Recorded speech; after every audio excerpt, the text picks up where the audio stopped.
You're on a journey through the Bible to experience the epic story of God and to learn your part to play in the unfolding drama.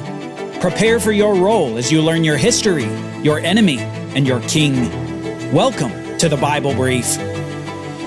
Join us today as we visit the city of Susa, where the Jews of Persia are threatened with genocide. Soon it's up to a secret Jewess to save them all. You're listening to the Bible Brief.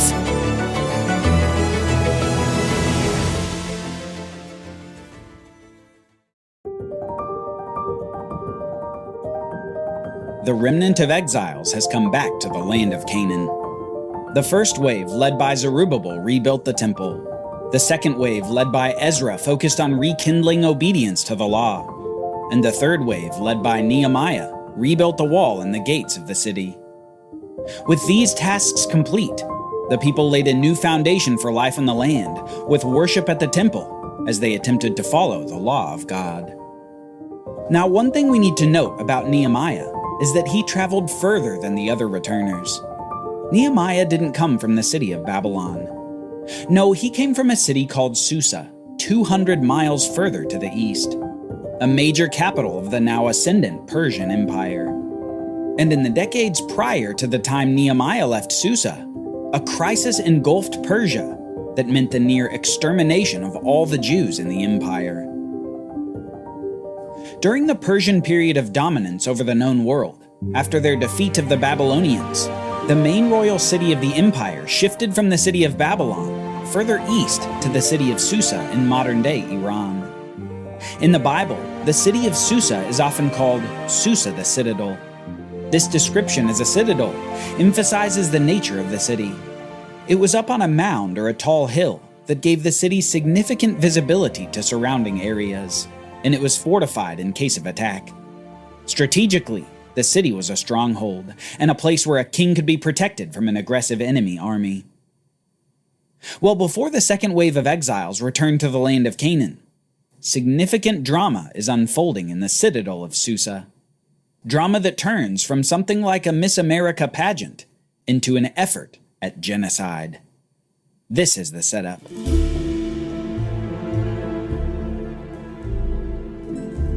This is what happened in the days of Ahasuerus, who reigned over 127 provinces, from India to Kush. In those days, King Ahasuerus sat on his royal throne in the citadel of Susa. In the third year of his reign, Ahasuerus held a feast for all his officials and servants. The military leaders of Persia and Media were there, along with the nobles and princes of the provinces. And for a full 180 days, he displayed the glorious riches of his kingdom and the magnificent splendor of his greatness. At the end of this time, in the garden court of the royal palace, the king held a 7-day feast for all the people in the citadel of Susa, from the least to the greatest. Hangings of white and blue linen were fastened with cords of fine white and purple material to silver rings on marble pillars. Gold and silver couches were arranged on a mosaic pavement of costly stones. Beverages were served in an array of goblets of gold, each with a different design, and the royal wine flowed freely according to the king's bounty. By the order of the king, no limit was placed on the drinking, and every official of his household was to serve each man whatever he desired. Queen Vashti also gave a banquet for the women in the royal palace of King Ahasuerus. On the 7th day, when the king's heart was merry with wine, he ordered those who served him to bring Queen Vashti before him, wearing her royal crown, to display her beauty to the people and officials, for she was beautiful to behold. Queen Vashti, however, refused to come at the king's command, and the king became furious, and his anger burned within him. The queen rebels against the king, and after conferring with his advisors on the best course of action, Ahasuerus decides that he will pick a new queen in place of Vashti. Interestingly, his advisors suggest a sort of Persia-wide beauty contest, where all the most beautiful women in the empire come to present themselves before the king. He will have his selection of any he likes. And as you can imagine, the king likes this idea and soon commands for it to be done. And soon, we meet more important people to this unfolding drama. Now there was at the citadel of Susa a Jewish man from the tribe of Benjamin named Mordecai, son of Jair, son of Shimei, the son of Kish. Kish had been carried into exile from Jerusalem by Nebuchadnezzar, king of Babylon, among those taken captive with Jeconiah, king of Judah. And Mordecai had brought up Hadassah, that is Esther, the daughter of his uncle, because she didn't have a father or mother. The young woman was lovely in form and appearance, and when her father and mother had died, Mordecai had taken her in as his own daughter. When the king's command and edict had been proclaimed, many young women gathered at the citadel of Susa. Esther was also taken to the palace. Esther did not reveal her people or her lineage, because Mordecai had instructed her not to do so. And every day Mordecai would walk back and forth in front of the court of the harem to learn about Esther's welfare and what was happening to her. After about a year, she was taken to King Ahasuerus, and the king loved Esther more than all the other women, and she found grace and favor in his sight more than all of the other virgins. So he placed the royal crown upon her head, and made her queen in place of Vashti. Then the king held a great banquet, Esther's banquet, for all his officials and servants. He proclaimed a tax holiday in the provinces, and gave gifts worthy of the king's bounty. Ending the extended beauty contest, Ahasuerus finally chooses a queen, the secret Jewess, the beautiful Esther, and the kingdom celebrates. It's after a while that Esther's cousin Mordecai gains the favor of the king as well. Having made a practice of hanging out near the palace to hear about how Esther was doing, one day Mordecai overhears talk of a few palace guards who want to assassinate Ahasuerus. Realizing the danger, he immediately makes this known to Esther, who subsequently tells Ahasuerus of this plot. He quickly sentences the would-be revolutionaries to hanging and makes sure to have his scribes write down Mordecai's involvement in exposing the plot. This recording of Mordecai's involvement is an important point for later in the story. Finally, after all this setup, we meet the villain of the story, a man named Haman. A man who hates the Jews, something his family had probably taught him from his earliest days, because his ancestry was from an ancient enemy of the Israelites, who'd resisted the Israelite takeover of the land of Canaan nearly 1,000 years prior. Apparently, he and his family held a fierce grudge that was nearly 1,000 years old. So we see Haman's introduction and the budding of the plot in just 2 verses. After these events, King Ahasuerus honored Haman, son of Hammedatha the Agagite, elevating him to a position above all the princes who were with him. All the royal servants at the king's gate bowed down and paid homage to Haman, because the king had commanded that this be done for him. But Mordecai would not bow down or pay homage. Haman is immediately enraged that Mordecai the Jew will not honor him. Haman's burning fury leads him to a wicked idea. Then Haman informed King Ahasuerus, "There is a certain people scattered and dispersed among the peoples of every province of your kingdom. Their laws are different from everyone else's, and they don't obey the king's laws. So it is not in the king's best interest to tolerate them.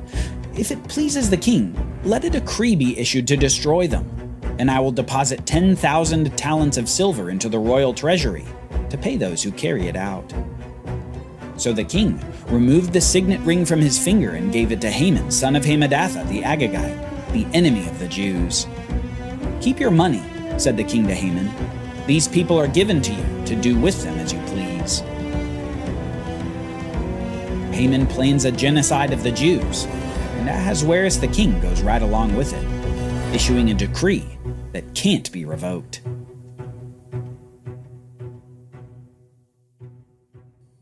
Now let's pause for a minute and ask an important question. Where is God in this story? Did we forget to mention him? Isn't there some commentary about God watching over the Jewish people, those people through whom many of God's promises would be fulfilled? Well, we didn't forget to mention God. God is simply hidden in this book, the book of Esther. In fact, there isn't a single mention of God in the book at all. But lest we think that this is odd in the Bible, we need to think about it from a strategic sense. What is God telling us with his verbal absence from a biblical book like this? A book full of existential threat to his people? Well, the title of the book may help us. The title of this book in the Bible is Esther. And linguistically in Hebrew, there's a rhyming pun here, where we're intended to relate the book to something God had said a long time ago. The Persian name Esther sounds a lot like Aster, which in Hebrew means, I will hide. Long ago, God's hiddenness was something he actually promised in the book of Deuteronomy. He said that when the people break the law that he'd given the nation, he would hide himself from them. Don't forget that the Israelites are in exile because they'd broken the law and been cast out of the land of Canaan. And so the book of Esther, in a sense, is a demonstration of another aspect of the consequences of exile. The consequence of God being hidden. This point brings up a very important question for the remainder of the Esther story. Does God's hiddenness mean God's absence? Will God just allow the Jews to die, thanks to this wicked plot of Haman? Mordecai and Esther are devastated at the news of the decree, and they spend time in mourning and in sadness at their apparent fates. Yet in Esther's position, Mordecai sees a potential opportunity. Esther is, after all, the queen. Can't she just talk to the king and find a resolution? She would, if there weren't one glaring problem. Approaching the king meant risking death. The law of the Medes and the Persians in those days said that if anyone went unsummoned into the king's presence, that person had a death sentence unless the king did something. To spare death for the approacher, the king could hold up his ruling scepter to the person, allowing them entrance with no consequence. Despite being queen, Esther would be risking her own life to go into the king's presence. A risk of death to prevent the death of her people. Knowing all this, Mordecai says to Esther, "Do not imagine that because you are in the king's palace, you alone will escape the fate of all the Jews. For if you remain silent at this time, relief and deliverance for the Jews will arise from another place, but you and your father's house will perish. And who knows if perhaps you've come into the kingdom for such a time as this." Then Esther sent this reply to Mordecai, "Go and assemble all the Jews who can be found in Susa and fast for me. Do not eat or drink for 3 days, night or day, and I and my maidens will fast as you do. After that, I will go to the king, even though it is against the law. And if I perish, I perish."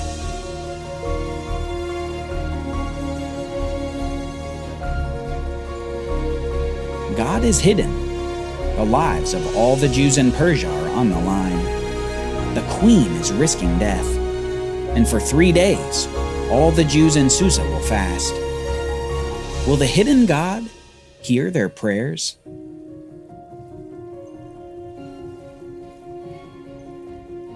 Join us next time as we see the dramatic end to this amazing story. Esther approaches the king. Gallows are built, and annihilation is imminent.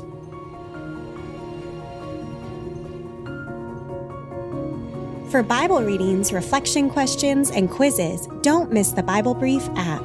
Available on iOS and Android so you can go deeper into the story. The Bible Brief is a project of the Bible Literacy Foundation, a nonprofit dedicated to helping you learn the Bible. Give to support the Bible Brief by visiting BibleBrief.org or tap the Give link in the show notes. Thank you for supporting the Bible Literacy Foundation.